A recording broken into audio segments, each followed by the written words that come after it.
My son moved me into a nursing home the week after his father's funeral. He told me it was for my own good. He told me I had been withdrawn since Robert's death. He told me the house was too much for me to manage at my age. I was 68 years old. I had run that house by myself for 42 years.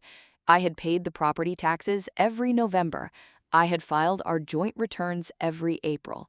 I had managed the investment portfolio that had funded my son's private school, his Stanford undergrad, his Wharton MBA, and the down payment on his three-bedroom house in Greenwich, Connecticut.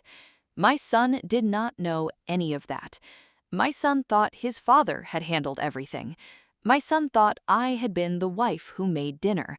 My son thought I was, in his exact words to the nurse who admitted me to the facility on a Wednesday afternoon in March, not really equipped to deal with the financial complexities of estate management. My name is Margaret. I am 68 years old. 3 weeks ago, I let my son move me into a nursing home in Westport, Connecticut, because he believed it would be the cleanest path to liquidating my house, taking my husband's assets, and beginning what he had been quietly calling in emails to his wife I had read on his iPad over Christmas, the Margaret transition. He did not know that I had read those emails. He did not know that I had been reading every email he sent to his wife for the past 4 years.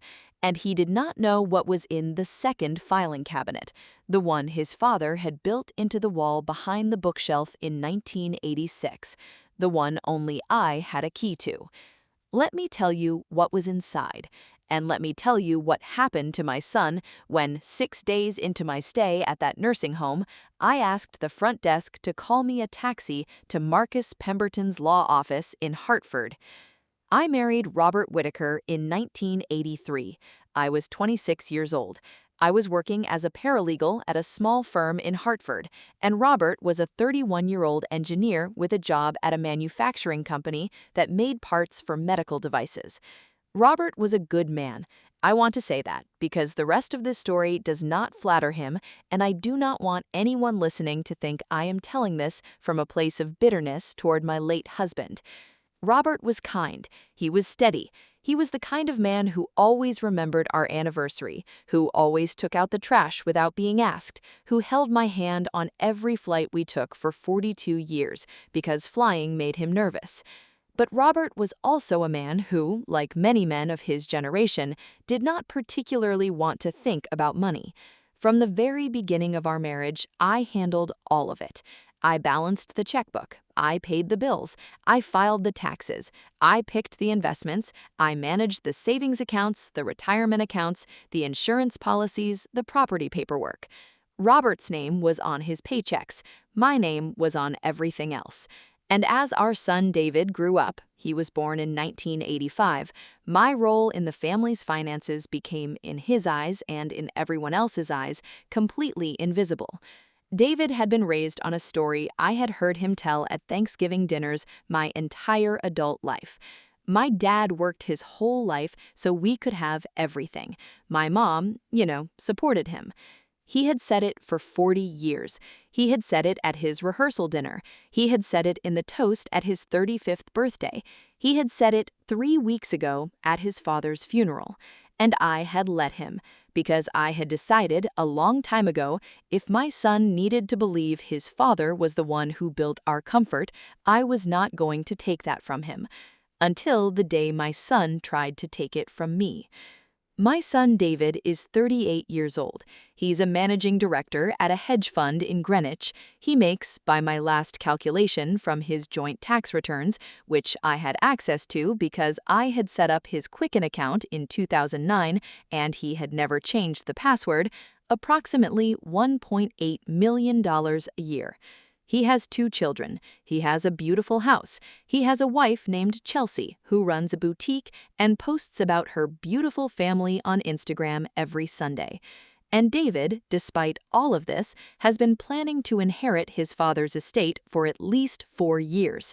I know this because I have been reading his emails to Chelsea since 2021. It started by accident. David had set up his iCloud on my old iPad in 2019 to show me photos of the grandchildren. He had never logged out. After Robert's diagnosis in 2021, I noticed his emails coming through on my iPad, and I started reading them very deliberately, very methodically, every Sunday morning over my coffee. Over 4 years, I read approximately 840 emails between David and Chelsea about me and my husband. Many of them were innocuous, some of them were not. In November of 2022, David wrote to Chelsea, "Dad's prognosis is 6 to 12 months. We need to start thinking about how to handle Mom afterwards. She's going to be a problem. She's lived in that house her whole life and won't want to leave." In April of 2023, he wrote, "Chelsea, the house is worth at least $2.1 million on today's market, plus Dad's 401k, plus the brokerage accounts, plus the life insurance. We're looking at 3.5 total. We need a clean transition." In January of 2024, 3 weeks before Robert died, he wrote, "Margaret transition timeline confirmed. I'll have power of attorney filed within 10 days of the funeral. Facility booked, realtor on standby. We list the house by April 1st. My son had been planning my erasure for 4 years. He had been planning it carefully, methodically, with spreadsheets and timelines and a real estate agent on retainer. And he was so confident in his plan that he had never once paused to consider whose name was actually on the deed. Robert died on a Sunday in February. It was a quiet death, pancreatic cancer, 14 months from diagnosis. He died in our bedroom, in our bed, with my hand in his, the way I had promised him he would. The funeral was on the following Saturday. David and Chelsea drove up from Greenwich. They stayed at our house for 3 nights. David handled, with what I now recognize was practiced efficiency, all of the funeral arrangements. He spoke with the priest, he spoke with the funeral director, he delivered the eulogy. In his eulogy, he said the line I had heard him say 1,000 times. "My father worked his whole life so my mother could have everything."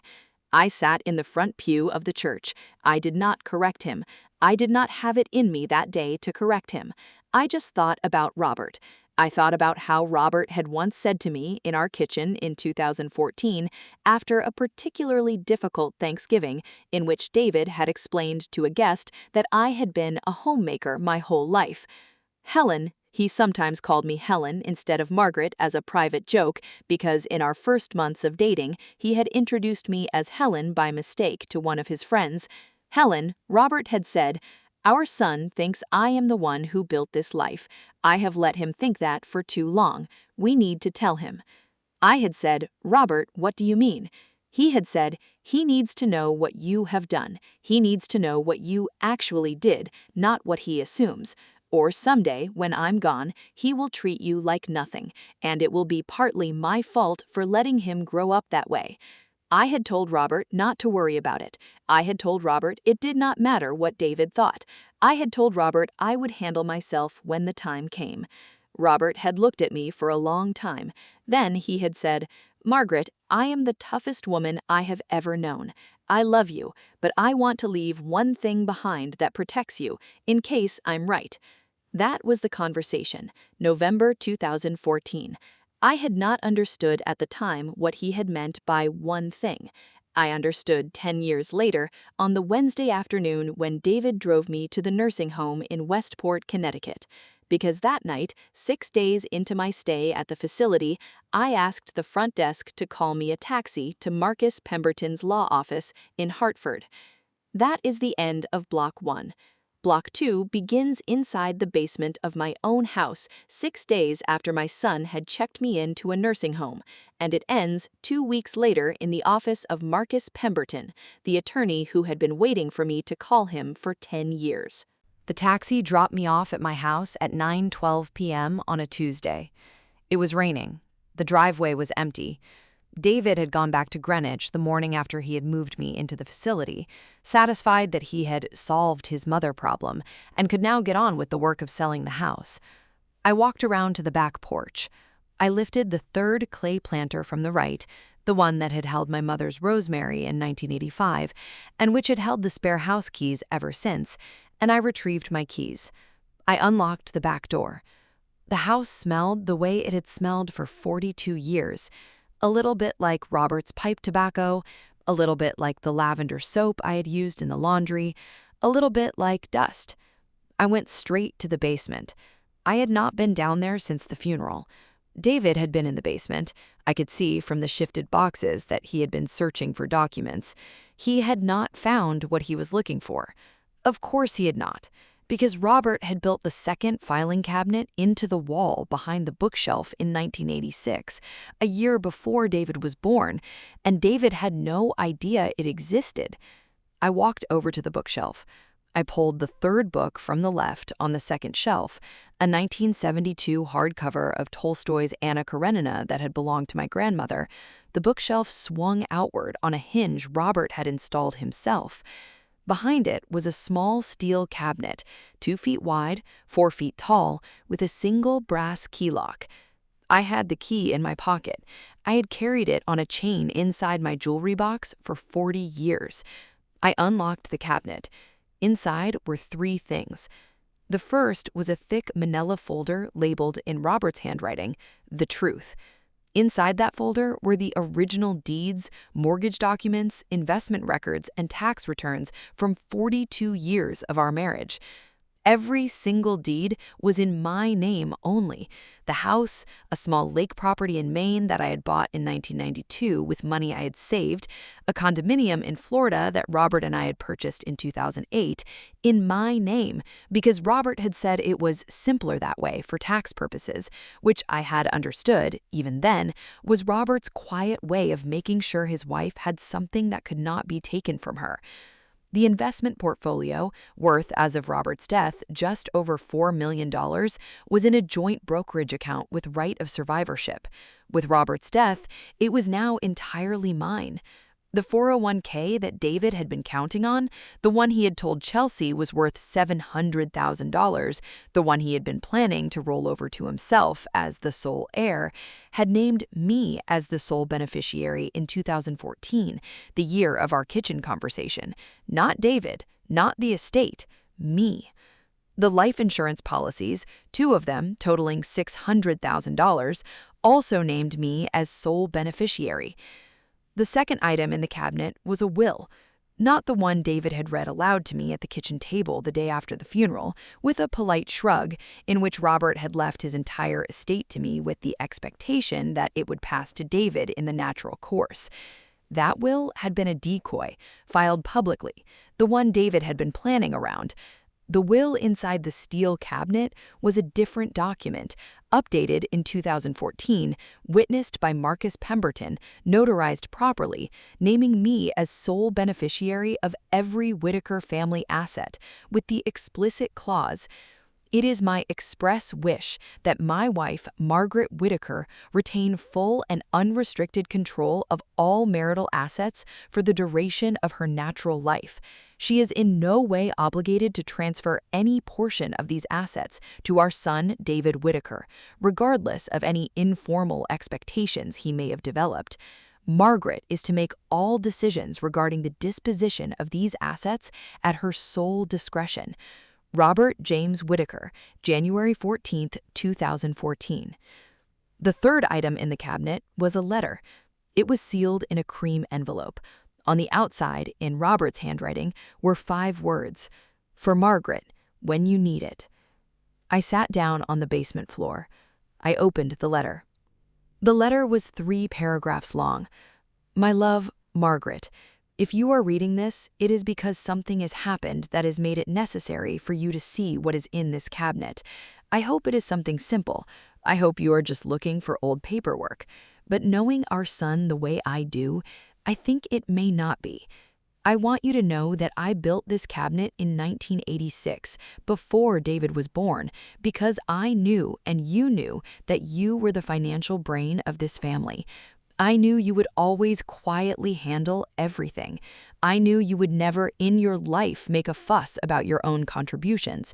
And I knew that someday, when I was gone, our son or someone like him might forget what you had done and might try to treat you the way he treated his Aunt Constance after his uncle died.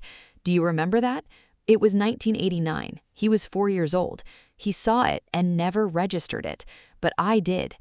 Do not feel guilty for using what is in this cabinet. I built it for you. Marcus has been waiting for your call for 10 years. He knows everything. Tell him you are ready and he will move quickly. I love you, Margaret. I always loved you. You were the toughest woman I ever met. Be the toughest woman now. Robert. P.S. The brass key on the chain inside this folder unlocks the safe deposit box at First Hartford Bank, account number 4471. There is one more thing in there. You will know what to do with it. I sat in the basement for almost an hour after I read the letter.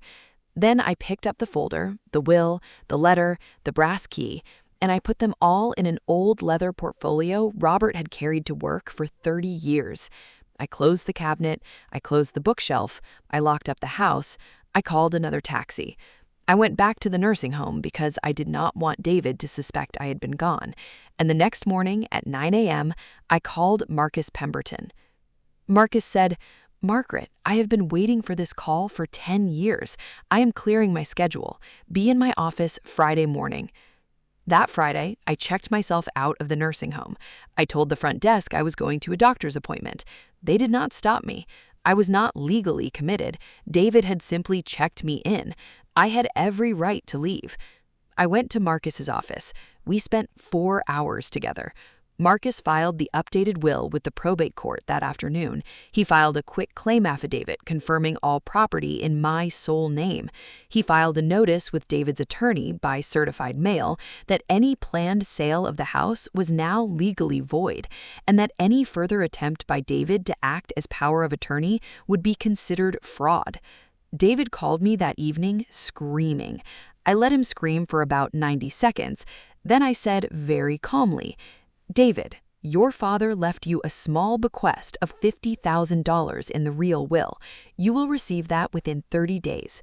Everything else, the house, the lake property in Maine, the Florida condo, the brokerage accounts, the 401k, the life insurance, is mine. It always was. It will pass to you only if I decide between now and the end of my life that you have earned it. Right now, you have not." "David, you can't do this." I said, "David, I already did 40 years ago. You just never noticed." And I hung up. I have moved back into my house. I am not selling it. I will live there until the day I die, and I will make my own decisions about where I go and when, and nobody will move me anywhere again. The safe deposit box at First Hartford Bank contained a bound notebook. Inside, in Robert's handwriting, was a 40-year ledger of every financial decision I had ever made for our family, every investment I had picked, every account I had managed, every dollar I had earned us through quiet, patient compounding. Robert had been keeping a record of me for 40 years. On the last page in his handwriting, dated 3 weeks before he died, was a single line. "Margaret built everything. Show this to anyone who forgets. Robert." I am 68 years old. My son doesn't call me anymore. I think this is, on balance, fine. I have a sister in Vermont I see twice a month. I have 2 old friends from my paralegal days who come for tea on Sundays. I have a garden. I have my house. I have a cabinet that no longer needs to stay locked because the woman it was protecting has finally been seen. If you have ever been the wife nobody noticed, if you have ever been the mother whose contributions were never seen, if you have ever been the woman who handled everything quietly, knowing one day your name on the paperwork would tell the truth nobody bothered to ask, leave one word in the comments below. The word is cabinet. For every woman who knew she was the one holding it all together the entire time everyone underestimated them. Until then, build the cabinet, even if you never need to open it.